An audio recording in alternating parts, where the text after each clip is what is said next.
बिस्मिल्लाहिर्रहमानिर्रहीम अस्सलामुअलैकुम। Welcome back to smart mind academy YouTube channel. आज की वीडियो में हम ई ट्रांसफ़र पॉलिसी 2025 पर बात करेंगे। इस पॉलिसी में आप लोगों के पास एक ज़बरदस्त चांस है। वो असातिज़ा किराम जो किसी दूसरे स्कूल ट्रांसफ़र करना चाहते हैं तो ये उनके पास एक गोल्डन चांस है। वीडियो को गौर से देखें। इस पॉलिसी के जो चीदा नुकात है मैं वो भी आपको बताऊँगा और आखिर में मैं आपको तरीक़ाकार भी बताऊँगा कि हमने इस पॉलिसी में अप्लाई कैसे करना है, हम कैसे मुस्तफ़ीद हो सकते हैं और पूरा टाइम टेबल भी आपके साथ शेयर करूंगा कि कब क्या होगा और कैसे हम ये जो ई ट्रांसफ़र पॉलिसी 2025 से इसके ज़रिए हम ट्रांसफ़र कर सकते हैं। तो सबसे पहले आपको ये बताता चलूँ कि ट्रांसफ़र पॉलिसी में BPS 12 से BPS 18 तक तमाम जो टीचर हजरात है, टीचिंग कैडर, डिस्ट्रिक्ट कैडर जो पोस्ट है वो हो इसमें जो है अप्लाई कर सकते हैं ट्रांसफ़र के लिए। ये हर साल हर एकेडमिक ईयर में 2 बार जो है ये पॉलिसी लागू होगी, दिसंबर और जनवरी में, इसके बाद फिर जुलाई और अगस्त में, यानी 2 मरतबा आप ये ट्रांसफ़र के ज़रिए ट्रांसफ़र कर सकते हैं एक एकेडमिक साल में। इसके साथ साथ जो खाली असामियाँ है वो डिस्ट्रिक्ट एजुकेशन ऑफिसर जो है वो अपलोड करेंगे ऑनलाइन पोर्टल पर। और एडहाक टीचर्स जो है ये पहले इसमें नहीं थे लेकिन अब इस पॉलिसी में चेंजेस किया है और एडहाक टीचर जो है वो भी एलिजिबल है, लेकिन कम से कम 3 साल सर्विस इसके लिए ज़रूरी है। अगर एक एडहाक टीचर ऐसा हो जिसका किसी एक स्कूल पर डेट ऑफ फर्स्ट अपॉइंटमेंट से 3 साल तक उसका सर्विस हो तो वो अप्लाई कर सकता है इस ई ट्रांसफ़र पॉलिसी। शर्त क्या है? शर्त ये है कि जो जिस स्कूल से आप जा रहे हैं उस स्कूल में बाकी असातिज़ा किराम, प्राइमरी में कम से कम 2 असातिज़ा किराम होने चाहिए, यानी आप वहाँ से ट्रांसफ़र हो जाए तो वहाँ पर बाकी 2 असातिज़ा किराम आपके अलावा होने चाहिए प्राइमरी में। मिडल में कम से कम 4 असातिज़ा किराम होने चाहिए और इसमें 1 सीटी लाजिमी है, 1 सीटी टीचर। हाई स्कूल में कम से कम 6 टीचर्स होने चाहिए आपके अलावा और उन 6 टीचर्स में 1 SST साइंस और 1 SST जनरल जो है ये भी लाजिमी है। इसके अलावा कौन ट्रांसफ़र होगा? सबसे सीनियर टीचर ट्रांसफ़र के लिए एलिजिबल होगा, यानी अगर एक स्कूल से 2 या 3 टीचर्स अप्लाई करेंगे किसी दूसरे स्कूल के लिए तो उस स्कूल में जो सबसे सीनियर टीचर होगा वो एलिजिबल होगा। इसके अलावा जो इंटर डिस्ट्रिक्ट भी आप कर सकते हैं, यानी अगर आप किसी दूसरे डिस्ट्रिक्ट में ई ट्रांसफ़र के ज़रिए जाना चाहते हैं तो आप भी जा सकते हैं, लेकिन इस में एक शर्त है कि आप सीनियर कैडर में ना हो। अगर आप सीनियर कैडर में हो यानी इस CT पर हो या इस DM, इस PT, इस PST और PCT, ये वाले पोस्ट जो है जो सीनियर कैडर के पोस्ट है तो ये इंटर डिस्ट्रिक्ट ट्रांसफ़र के लिए एलिजिबल नहीं है, क्योंकि ये 100% डिस्ट्रिक्ट कोटा है और ये बाहर से नहीं जा सकते। इसके अलावा बाकी पोस्ट वाले जा सकते हैं। Minimum qualification 2 years current school में होना चाहिए, यानी अगर आप जिस स्कूल से जा रहे हैं अभी जिस स्कूल में आप हैं उसमें आपका कम से कम जो है 2 साल टेन्योर पूरा होना चाहिए। इसके बाद जिस स्कूल में खाली असामियाँ होगी वहाँ पर किस टीचर का जो है ट्रांसफ़र किया जाएगा, यानी वहाँ पर तो बहुत ज़्यादा टीचर अप्लाई करेंगे तो इसके लिए बाकायदा मेरिट सिस्टम है, मेरिट लिस्ट बनेगी, मेरिट में जो टॉप पर होगा उसको तरजीह दी जाएगी। 2 बंदों ने एक स्कूल पर अप्लाई किया है और वो दोनों मेरिट में बराबर है तो फिर फर्स्ट प्रायोरिटी टेन्योर पर होगा। इन 2 बंदों में से जिसने ज़्यादा टेन्योर अपने पेरेंट स्कूल में गुजारा है उसको तरजीह दी जाएगी। अगर टेन्योर भी सेम हो दोनों का तो फिर डेट ऑफ बर्थ को देखा जाएगा, जो मतलब ज़्यादा एज वाला हो फिर वो सीनियर होगा, उसका ऑर्डर कर दिया जाएगा। और अगर ये दोनों भी सेम हो तो फिर थर्ड ऑप्शन क्या है? फर्स्ट कम फर्स्ट गेट, यानी जो पहले आया उसका पहले ऑर्डर होगा। इसके बाद ट्रांसफ़र ऑर्डर जो है वो ऐप्स या पोर्टल के ज़रिए इशू होंगे और पोर्टल या ऐप जिन टीचर्स को गारंटेड करते हैं इनके ऑर्डर्स जो है वो इशू होंगे।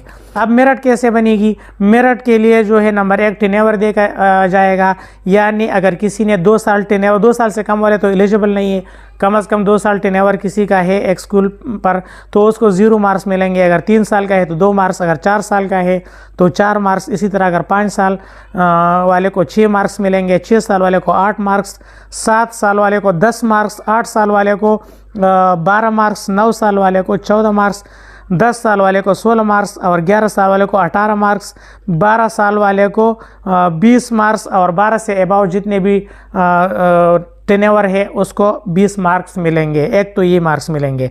इसके बाद STR को भी देखा जाएगा, स्टूडेंट टीचर रेशो, यानी स्टूडेंट टीचर रेशो क्या है, ये difference between desire school and present school. सही है, मतलब जिस स्कूल पर आप जाना चाहते हैं और जिस स्कूल में आप हैं अभी, इसके दरमियान जो डिफरेंस है अगर वो 35 से ज़्यादा हो तो आपको 40 मार्क्स दिए जाएंगे। अगर ये डिफरेंस 30 to 35 हो तो आपको 35 मार्क्स मिलेंगे। अगर ये डिफरेंस 25 to 30 हो तो आपको 30 मार्क्स मिलेंगे। इसी तरह अगर 20 से 25 हो तो 25 मार्क्स मिलेंगे, और अगर 15 से 20 हो तो 20 मार्क्स मिलेंगे, और 10 से 15 हो तो 15 मार्क्स मिलेंगे। और इसी तरह अगर 5 से 10 हो तो 10 मार्क्स मिलेंगे, और अगर 0 से 5 हो तो 7 मार्क्स मिलेंगे। और अगर 0 के बराबर हो ये डिफरेंस, दोनों स्कूलों के में कोई डिफरेंस ना हो तो आपको 5 मार्क्स मिलेंगे। और अगर 0 से भी कम हो, यानी आप जिस स्कूल में जाना चाहते हैं वहाँ और आपके स्कूल में जो डिफरेंस है वो 0 से भी कम हो तो फिर आपको 0 मार्क्स मिलेंगे। इसके अलावा डिसेबिलिटी, विडोज़ और डाइवोर्स के लिए भी 10 मार्क्स मुख्तस किए गए हैं। और आप जिस स्कूल में जाना चाहते हैं, डिज़ायर स्कूल का डोमिसाइल अगर आप इसी डिस्ट्रिक्ट के हैं तो लोकल को जो है 5 नंबर भी मिलेंगे। तो ये सब मार्क्स मिलकर आपका मेरिट पोजीशन बताएगा कि जिसका मेरिट ज़्यादा होगा उसके ज़्यादा चांसेस होंगे। अब इस ई ट्रांसफ़र पॉलिसी के लिए कब क्या होगा, तो सबसे पहले डिस्ट्रिक्ट एजुकेशन ऑफिसर जो है वो वैकेंट पोस्ट को पोर्टल पर अपलोड करेंगे 19 तारीख से लेकर 25 दिसंबर तक। यानी ये 19 से 25 तक डिस्ट्रिक्ट एजुकेशन ऑफिसर जो है खाली असामियाँ अपने अपने डिस्ट्रिक्ट के वो ई ट्रांसफ़र पोर्टल पर HRMIS पर अपलोड करेंगे। फिर submission of online application form by the teacher, यानी टीचर्स जो है वो ऑनलाइन अप्लाई करेंगे ई ट्रांसफ़र के लिए। तो 26 दिसंबर से 5 जनवरी तक ये अप्लाई जो है ये स्टार्ट होगी। पोर्टल सब टीचर्स के लिए ओपन होगा और आप ऑनलाइन दरख्वास्त इन ही दिनों में जमा कर सकते हैं, 26 से लेकर 5 जनवरी तक। इसके बाद जो है verification of DOs, district education officer जो है आपके जो ऑनलाइन अप्लाई आपने किया है इसकी वेरिफिकेशन करेंगे 6 से लेकर 9 जनवरी तक, ये डेडलाइन है।